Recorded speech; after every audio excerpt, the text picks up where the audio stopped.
From Pitbull Cruz crashing forward with non-stop pressure. Cruz has to try to... left hook, and the glove touch. Roach hit with the left hand. It's a knockdown, and it's the first knockdown of Roach's career. To Lamont Roach Jr. answering with devastating hooks. Someone check Senior's blood pressure as we see that check hooked by Roach. Their match was everything that the fans had been waiting for all along. Isaac Pitbull Cruz has built his reputation on non-stop pressure, brute strength, and the kind of forward-marching aggression that breaks opponents down long before the final bell. Over the past few years, Cruz climbed from being an underrated contender to a rising star, thanks to his chin, his power, and his refusal to take a backward step. Holding the interim WBC title coming into this fight, he was determined to keep his momentum rolling. Right now it's Isaac Cruz landing big, powerful shots like that overhand right. Salcido needs to bite down when the Pitbull goes to work because El Perro de Casa, the Pitbull, is ready to put in some work. If I were Cruz, I would like, no, don't take the put out. Vicious overhand right. It's been the left that's been doing damage this round, and now he has to hold on and take the knockdown. Lamont Roach Jr. came into the matchup with a different kind of fire.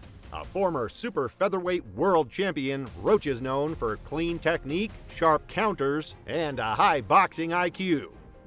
It's an interesting spot for him to be in. This is everything he said he would do so far he's doing.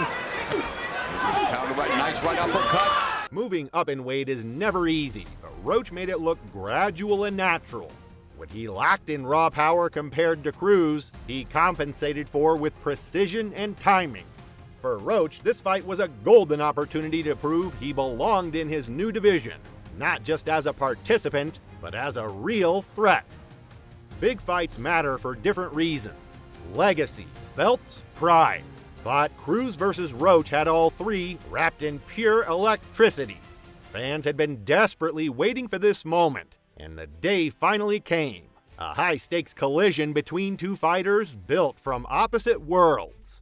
The interim title wasn't just a belt, it was a career changer. For Cruz, keeping it meant protecting his entire rise.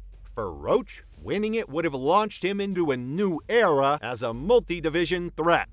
The fight between Lamont Roach Jr. and Isaac Pitbull Cruz took place on Saturday, December 6, 2025, at the Frost Bank Center in San Antonio, Texas.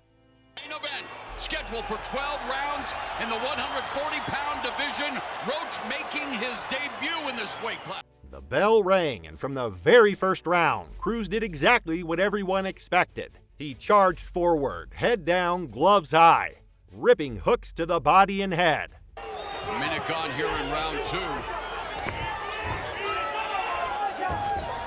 Oh, nice right hand. Who will impose their will?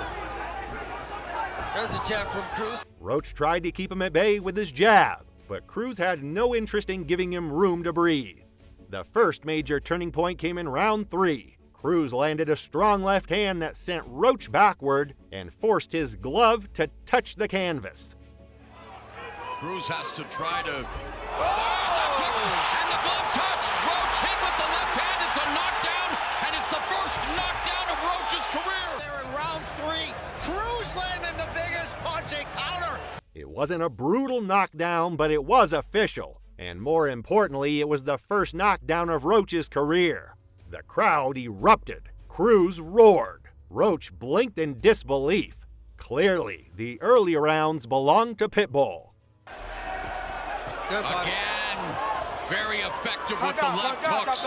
Isaac Cruz. The combinations for Pitbull Cruz throws a lot, starting with the body, and he always finishes upstairs.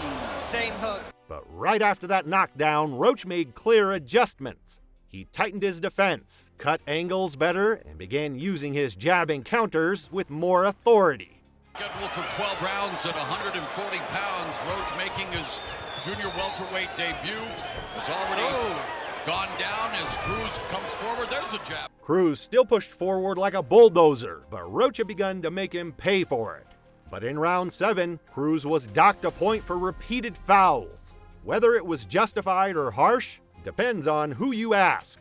But in a close fight, especially one with a knockdown, that point deduction mattered a lot. Roach's corner, seeing the tide turning, urged him to stay sharp and keep boxing. And he did. By catching him coming in and standing his ground. Ooh, the left hook by Roach upstairs. For the next several rounds, Roach's boxing took center stage.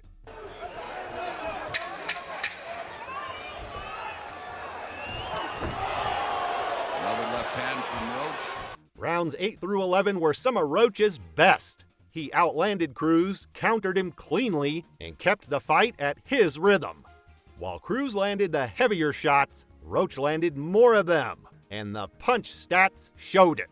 Has outlanded Cruz in each of the last 4 rounds. The final round brought pure chaos. Cruz, possibly sensing trouble on the scorecards, came out with everything he had left. Roach stood his ground and fired back with crisp combinations. It was frantic, brutal, and beautiful.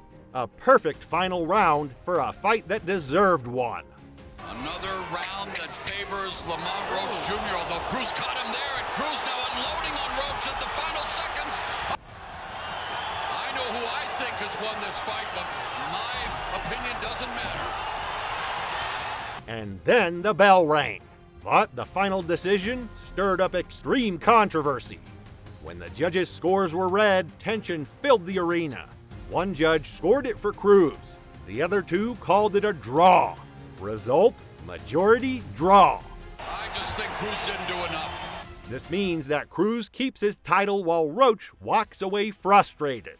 And the crowd divided. While some cheered in relief, others booed loudly. Many felt Roach had done enough. Others believe Cruz's pressure and knockdown told the real story. Oh my God, for the second consecutive fight. No matter the opinion, one thing is clear. The fight isn't over. A rematch is inevitable. Both fighters left the ring emotional. Roach called the decision unfair and demanded another chance. Cruz defended his performance, but said he would only agree to a rematch with a different referee. Fans want it, boxing needs it, and both fighters deserve it. So, who will be the ultimate winner? Only time will tell.